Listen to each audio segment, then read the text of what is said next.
बांटे, जिसने चुन लिए सारे कांटे।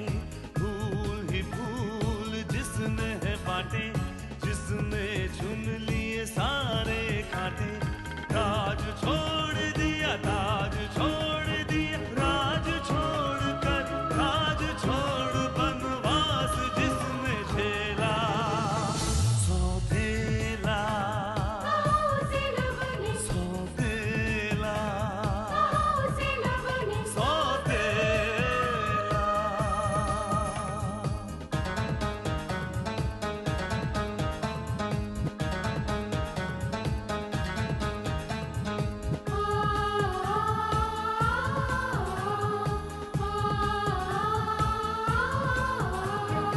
आया है रूठे दिलों को मनाने, अपनों को फिर से वो अपना बनाने। पर उसको अपना न माना किसी ने, न समझा किसी ने, न जाना किसी ने। साथ छोड़ दिया, हाथ छोड़ दिया, साथ छोड़ के हाथ छोड़ उसे कर दिया अकेला। सौतेला सौतेला सौतेला। देखो, अगर इन सब से तुम्हें खुशी मिलती है तो आई विल डू इट, लेकिन ये सब मैं तुम्हें सिर्फ शाम तक लाकर दे सकता हूँ। शाम को लाकर दे सकते हैं, मगर क्या? अरे वही जो इसमें लिखा है। भाई ने वो चिट्ठी पढ़ी भी थी या नहीं? नहीं नहीं स्नेहा जी, उन्होंने तो उसको हमारे सामने ही पढ़ लिया था। और इस घर का कोई भी फर्द उससे मिलने की कोशिश करेगा तो उसका भी वही अंजाम होगा, समझे तुम?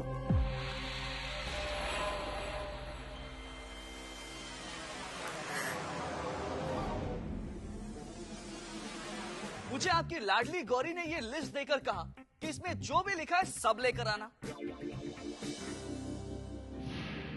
अब अगर मैं उसे मना करता तो वो नाराज हो जाती, फिर डैड आकर मुझे को समझाते कि बेटा किसी की भावनाओं को ठेस पहुंचाना अच्छी बात नहीं है। जानते हो युगांक, तुम्हारी यही तो कमजोरी है, कभी अपने दिल की बात अपने होठों तक नहीं ला पाते। जब तक तुम कहोगे नहीं तो किसी को कैसे पता चलेगा कि तुम क्या चाहते हो? तुम्हारे जज्बात, तुम्हारा दर्द, तुम्हारा प्यार, कुछ भी तो नहीं पता किसी को। अवंतिका, जिन्हें एहसास नहीं होता उन्हें बताने का कोई फायदा नहीं होता, लेकिन जिन्हें एहसास होता है उन्हें बताने की कोई जरूरत नहीं पड़ती। जरूरत पड़ती है युगांक। इस तरह हर बात को हीरे मोती की तरह सहेज और संभाल कर रखने से कोई फायदा नहीं होता। कुछ बातें फूलों की तरह होती हैं, जो जितनी खुली हवा में जाती हैं उनकी खुशबू उतनी ही फैलती है। लेकिन एक डर रहता है अवंतिका कि कहीं ये फूल ये तपती धूप और ये तेज हवा का सामना कर पाएंगे या नहीं, वो कहीं मुरझा तो नहीं जाएंगे। इस तरह डरते रहे तो सारी जिंदगी अपने दिल की बात नहीं कह पाओगे अपने पिता से युगांक। तुम्हारे परिवार को कैसे पता चलेगा कि तुम उन्हें कितना चाहते हो, कितना पसंद करते हो? नहीं अवंतिका, मैं उन्हें अपने दिल की हर बात बताऊंगा, अपने दिल का हर जख्म दिखाऊंगा, लेकिन सही वक्त आने पर। तुम्हें पता है युगांक, सही वक्त का एहसास उसके गुजर जाने के बाद होता है। कहीं ऐसा न हो कि ये मौका तुम्हारे हाथ से निकल जाए और बाद में तुम्हें एहसास हो कि यही सही वक्त था। परी है हम, मुझे न छूना। हाय हाय लल्ली, क्या बात है? बड़ी खुश नजर आ रही है कसम से। नहीं बुआ जी, कोई बात नहीं है। हाय हाय लल्ली, जे लजाना जे शर्माना, कोई बात तो है लल्ली। विशेष ने तुझे कुछ कहा कसम से? उन्होंने हमें ब्यूटीफुल ब्यूटीफुल? अंग्रेजी में ब्यूटीफुल का मतलब होता है हम बहुत सुंदर है जी। आय हाय लल्ली, जे तो कमाल हो गया। पर अचानक तू विशेष को सुंदर कैसे लगने लग गई कसम से? सुंदर तो हम पहले से थे बुआ जी, लेकिन उन्होंने कभी ठीक से देखा ही नहीं होगा। ये बात तूने ठीक कही। पता है उन्होंने और क्या कहा? और भी कुछ कहा? हाँ, उन्होंने कहा आई लाइक यू। पता है उसका मतलब क्या होता है? हाँ, जय कि तू बड़ी लायक है। नहीं बुआ जी, उसका मतलब है हम उन्हें पसंद है। सच्ची लल्ली? विशेष कहीं मजाक वजाक तो ना करिया ना कसम से? हमें पता है बुआ जी, वो हमें मन से पसंद करने लगे हैं। हाय हाय मेरी लल्ली, जे तूने खुश करने वाली बात कही। आजा आजा बैठ मेरे पास बैठ। अरे बैठ ना। पता है कब से इस दिन का इंतजार कर रही थी। मैं जानती थी तू उसे एक दिन अपने आप पर जरूर लट्टू कर लेगी। अच्छा और बता, और क्या कहा विशेष ने? उन्होंने तो और कुछ भी नहीं कहा। कुछ नहीं कहा? अच्छा ठीक है, तूने क्या कहा उससे? मैं क्या बोलती? कर लो बात। हाय हाय मेरी इमरती, जब उससे इतनी बात हो गई थी तूने भी प्यार की बरसात कर देनी चाहिए थी। वो कहवे है ना, गरम लोहा हो तो हथौड़ा मार देना चाहिए, वरना गड़बड़ हो जावे है कसम से। लेकिन हम क्या करें बुआ जी, हमें तो समझ में ही नहीं आता। आय हाय लल्ली, उसके करीब जाने की कोशिश कर, उसके साथ अकेले बाहर घूमने फिरने की जुगत लगा, उसके साथ सिनेमा देखने जा कसम से। सिनेमा? वो हमें सिनेमा ले जाएंगे? आय हाय लल्ली, हमारे जमाने में तो लड़के सिनेमा ही ले जाया करते थे, अब कहाँ ले जाते हैं जे पता नहीं। देख लल्ली, जब तक तू उसके साथ अकेले घूमेगी फिरेगी नहीं, तब तक तेरा काम ना बनने वाला है कसम से। ऐसी बात है? तो फिर हमें उनसे बात करनी पड़ेगी। हम जरूर बात करेंगे उनसे, जरूर करेंगे। आय हाय कल्याणी, तेरा तो कल्याण हो गया कसम से। लगी रहे मेरी बन्नो, लगी रहे।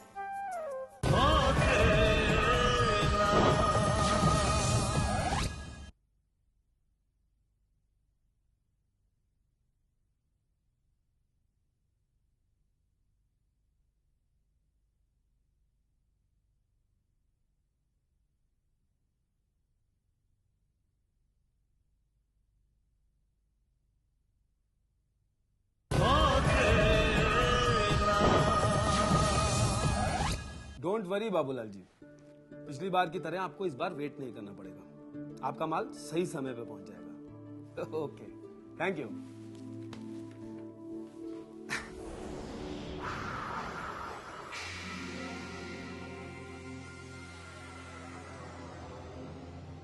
क्या बात है सक्सेना साहब, बड़े जोर शोर से काम चल रहा है चक्कर चला के। अब काम तो करना ही पड़ेगा नारायण बाबू, आखिर इसी बात की तो तनख्वाह मिलती है हमें। तनख्वाह तो यहाँ हर वर्कर को मिलती है सक्सेना साहब, पर इतनी मेहनत और ईमानदारी से कोई काम नहीं करता। अब नारायण बाबू कोई मेहनत और ईमानदारी से काम करे या ना करे, मुझे इससे कोई फर्क नहीं पड़ता, क्योंकि मैं ये अच्छी तरह से जानता हूं कि कामयाबी तभी हासिल होती है जब आप अपना काम पूरी ईमानदारी के साथ करें। आपका सोचना सही है सक्सेना साहब। आपने वो कहावत तो सुनी होगी सक्सेना साहब कि आज के दौर में जो नेकी करता है, जो ईमानदारी करता है, वही भूखा मरता है। हाँ, आप मुझे ये कहावतें क्यों सुना रहे हैं नारायण बाबू? वो इसलिए सक्सेना साहब कि आपको इस कंपनी के साथ साथ अपने बारे में भी कुछ सोचना चाहिए। हाँ, अपने बारे में? अपने बारे में क्या? यही कि अगर कल को कंपनी को कुछ ऐसा वैसा हो गया तो आपका क्या होगा? नारायण बाबू, इस कंपनी की जड़ें इतनी मजबूत हो चुकी हैं कि कोई उन्हें हिला नहीं सकता। ये बात तो मैं भी जानता हूँ सक्सेना साहब, और ये आप भी जानते हैं कि दुर्घटना कभी बोल कर नहीं आती। हाँ, अब आप ही देख लीजिए, जीजा जी की इतनी अच्छाइयों के बाद भी उनकी फैक्ट्री जला दी गई। कल को कहीं आपके साथ कुछ ऐसा वैसा हो गया तो ना मतलब सोचिए, मतलब कह रहा हूँ। आप मुझसे कहना क्या चाहते हैं नारायण बाबू? यही कि आपको इस नौकरी के साथ साथ अपने बारे में भी सोचना चाहिए। हाँ, मेरा मतलब है अपने बारे में, परिवार के बारे में, भविष्य के बारे में कुछ भी हो, है तो ये प्राइवेट नौकरी। और प्राइवेट नौकरी पे इतना भरोसा करना अच्छा ना होता है चक्कर चला के। मुझे लगता है नारायण बाबू आपने कोई बीमा कंपनी ज्वाइन कर ली है, तभी आप मुझे मेरे भविष्य के बारे में समझा रहे हैं। ना ना राजीव बाबू ना, मैंने कोई बीमा कंपनी ना ज्वाइन करी है। मेरे पास एक स्कीम है जिससे आपका वर्तमान और भविष्य दोनों बन सकते हैं चक्कर चला के। स्कीम? कैसी स्कीम? अब स्कीम तो खुद ब खुद आपके सामने चलकर आ जाएगी सक्सेना साहब। बस आपको ये सोचना है कि जितनी मेहनत आप करते हैं उतना पैसा आपको कैसे मिले चक्कर चला के। नारायण बाबू, जितनी मेहनत मैं करता हूँ उतना पैसा तो मुझे वैसे ही मिल जाता है, इसलिए मुझे किसी स्कीम के बारे में सोचने की कोई जरूरत नहीं है। बाय द वे, आपने मेरे बारे में इतना सोचा उसके लिए थैंक्स। सक्सेना साहब, जितना मैंने आपके बारे में सोचा उतना आपने समझा नहीं, और जब तक आप समझेंगे नहीं, जब तक मेरा मकसद हल नहीं होगा। लगता है आपको आपकी जबान में ही समझाना पड़ेगा चक्कर चला के।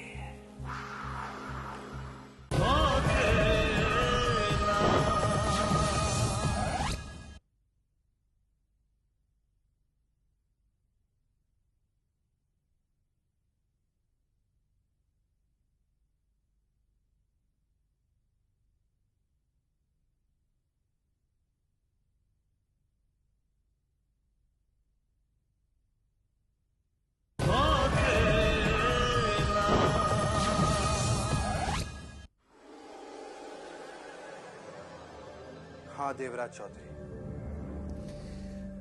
उसे पता चल गया है कि उसकी कंपनी के खिलाफ होने वाली हर कार्रवाई के पीछे हमारा हाथ है। ओह नो, ये तो बहुत बुरा हुआ। अब तो वो खुलेआम दुश्मनी पर उतर आएगा। इसमें बुराई क्या है? दुश्मनी हो या दोस्ती, खुल के होनी चाहिए। तुम समझते नहीं हो युगांक, वो बहुत ही दोगला और खतरनाक किस्म का इंसान है, और उससे दुश्मनी मोल लेना ठीक नहीं है। जानता हूं मैं अवंतिका, उसकी हर चाल का सामना करने के लिए मैं तैयार हूं। उसकी हर ईंट के बदले मैंने पहले से पत्थर तैयार कर रखे। मुझे तो ये समझ में नहीं आता कि तुम्हें उससे दुश्मनी मोल लेने की क्या जरूरत है। उससे दुश्मनी मैंने नहीं की अवंतिका, तुम जानती हो।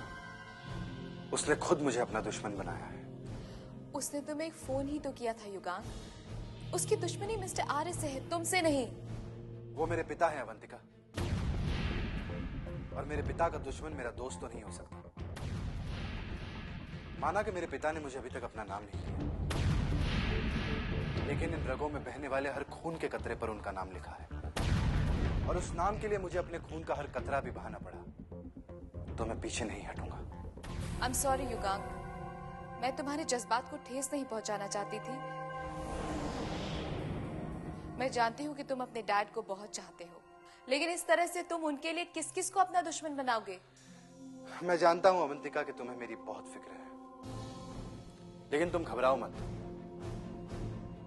एक देवराज चौधरी के अलावा मुझे किसी और से दुश्मनी निभाने की जरूरत नहीं पड़ेगी, क्योंकि मैं जानता हूं कि मेरे पिता का सिर्फ एक ही दुश्मन है, देवराज चौधरी। हाँ ठीक है, तुम लोग टिकट ले लेना। हाँ मैं डायरेक्टली पहुंच जाऊंगा। हाँ अरे ऑफ कोर्स, अरे नहीं लेट होऊंगा। मुझे पता है कि 12:40 का शो है और मैं शार्प 12:40 को वहां पहुंच जाऊंगा। Okay bye. सुनिए जी, ओ तुम? आप सिनेमा देखने जा रहे हैं? अब सिनेमा देखने में क्या रखा है जी, मैं मूवी देखने जा रहा हूँ अपने फ्रेंड्स के साथ। मूवी? ये क्या होती है? देखो, लोग उसे फिल्म भी कहते। ओह, फिल्म? उसी को तो सिनेमा कहते हैं। वाह, दैट्स ग्रेट। तो मैं क्या करूं? आप हमें भी अपने साथ सिनेमा दिखाने ले चलिए ना। व्हाट? हाँ, हम जब से यहाँ हैं तब से इस घर में बंद है। माँ जी कभी कभी शॉपिंग पर ले जाती है, लेकिन हमने बहुत दिनों से सिनेमा नहीं देखा। तो इसमें मेरी क्या गलती है? नहीं जी, आपकी कोई गलती नहीं है, लेकिन आप हमें सिनेमा दिखाने तो ले जा सकते हैं ना? मैं तुम्हें मूवी देखने ले जाऊं अपने साथ? अरे अगर हम दोनों एक साथ मूवी देखने चले गए ना तो लोग मूवी नहीं देखेंगे बल्कि हमें देखेंगे, हमें, यू नो। अच्छा, हम इतने सुंदर लगते हैं? हाँ हाँ। देखो, अगर एलियंस का ब्यूटी कॉन्टेस्ट हुआ ना तो तुम्हें जरूर मिस यूनिवर्स चुना जाएगा। हम समझे नहीं। नो प्रॉब्लम, क्योंकि अगर तुम समझी हो या ना समझी हो इससे कोई फर्क नहीं पड़ता है। अगर आप हमें सिनेमा दिखाने नहीं लेके जा सकते तो कोई बात नहीं, कहीं घूमने ले चलिए अपनी फटफटी पर बिठाकर, बहुत मजा आएगा। फटफटी? गौरी, वो कोई फटफटी नहीं है, वो एक 7.5 हॉर्स पावर की बाइक है जिस पर तुम सूट नहीं करती हो। अगर मैंने तुम्हें अपनी बाइक पर बिठाना तो मेरी बाइक खुद ही सुसाइड कर लेगी। मतलब ये गौरी कि मैं तुम्हें अपनी बाइक पर नहीं बिठा सकता हूं, क्योंकि मेरे बाइक पर तो सिर्फ वही लड़की बैठेगी जो मुझे अच्छी लगती है। लेकिन आपने तो कहा था कि हम आपको पसंद है, हम सुंदर हैं, ब्यूटीफुल हैं। मैंने ऐसा कहा था? तो फिर तो मुझे डॉक्टर के पास जाना चाहिए, क्योंकि या तो मेरा दिमाग खराब हो गया या फिर मेरी नजरें कमजोर हो गई है। गॉड, हमें कहीं नहीं लेकर जाएंगे? देखो, तुम्हें अगर कहीं जाना है तो तुम स्नेहा के साथ चली जाओ या फिर किसी और के साथ चली जाओ, लेकिन मैं तुम्हें अपने साथ नहीं ले जा सकती। सुनो, मुझे अपने माथे पर नजर का टीका लगाकर घूमने का कोई शौक नहीं है। बाय। अब हम आपको कैसे समझाएं? हम तो बस आपके करीब आना चाहते हैं, लेकिन जितनी कोशिश करते हैं आप उतना ही दूर चले जाते हैं। हमारा तो बैड लक ही खराब है।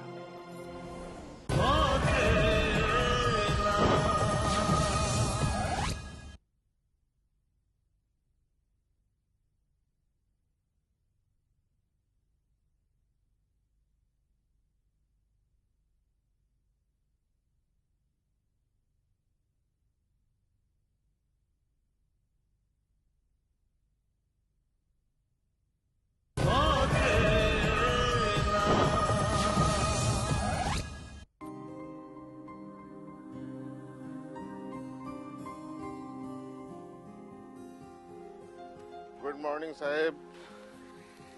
गुड मॉर्निंग शफीक मियाँ। चाय? हाँ, दूसरी चाय भी रख दीजिए, पंडित जी भी आते ही होंगे। पंडित जी वो तो चले गए। पंडित जी चले गए? कहाँ? लंदन। उन्होंने तो रात में ही अपना सामान पैक कर लिया था, मुंह अंधेरे ही निकल गए। ये जाते जाते आपके लिए खत छोड़ गए।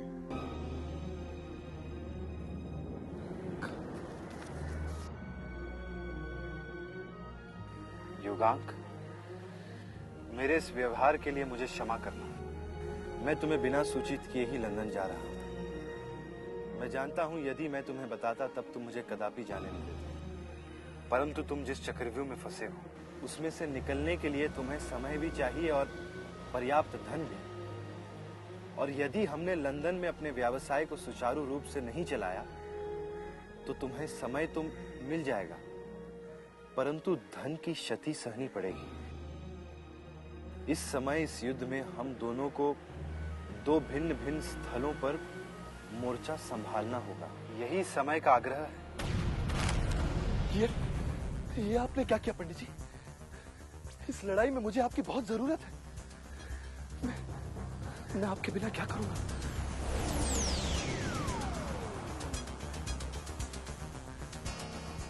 मैं जानता हूं तुम्हें मेरी आवश्यकता महसूस होगी, परंतु ये प्रेम और भावनाओं का युद्ध है। तुम्हें अपनों को, उनके हृदय को, उनके प्रेम को जीतना है। इस युद्ध में निर्णय बुद्धि से नहीं मन से लिए जाते हैं, और इसलिए सारे निर्णय तुम्हें स्वयं लेने होंगे। ये युद्ध तुम्हें अकेले ही लड़ना होगा, तभी तुम्हारी जीत होगी। वास्तविक जीत तुम्हारा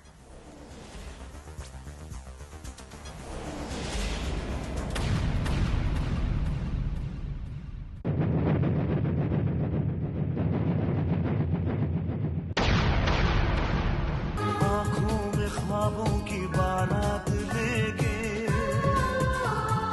होठों पे गीतों की सौगात लेके, दिल में मोहब्बत के जज्बात ले